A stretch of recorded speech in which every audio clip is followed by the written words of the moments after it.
ভাই, আমাদের সঙ্গে আছে হাবিব, আর ওখানে তো পাপা কি পারি है पापा की परी था, पापा की परी है पसंद कर ले। এটা তোমাদের ভাবি ভাই। তো যাক, তোমাদের ভাবি রেগে আছে তার জন্য মুখটা দেখাতে পারলাম না। তো আমাদের সামনে এখন একটা গাড়ি আছে, ওকে আমরা হালকা হালকা করে যাই ওভারটেক করব।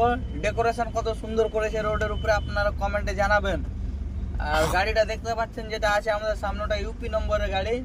তাহলে ভাবেন মানুষ পেটের দায়ে কত দূর দূর যেতে হয়, আর মেয়ে মানুষ ভাবে কি টাকা রোজগার করা খুবই সহজ। আর একটু এখানে মামাদের গাড়ি লেগে আছে না, অ্যাম্বুলেন্স আছে জনসাধারণের ক্ষেত্রে। তো যাই হোক, দেখতে পাচ্ছেন সামনে আরো সুন্দর করে ডেকোরেশন করা আছে। अप्रोच के लिए भी अप्रोच এটা মেটা। এই যে দেখেন কত ভিড় ভাড় লেগে আছে। এটা জায়গার নাম হচ্ছে ফোহারা মোড়। তো আপনাদেরকে সামনে দেখাচ্ছি, একটু দেখতে থাকেন। আমরা যাচ্ছি এখন টুকটুক করতে করতে গাড়িটার পিছনে পিছনে। আর সামনে যেটা আছে ওটা আপনার খুব সুন্দর করে ডেকোরেশন করা আছে। আর এই জায়গাটা দেখতে পাচ্ছেন কত সুন্দর করে এখানে আপনার ভিউজ করা আছে, দেখেন।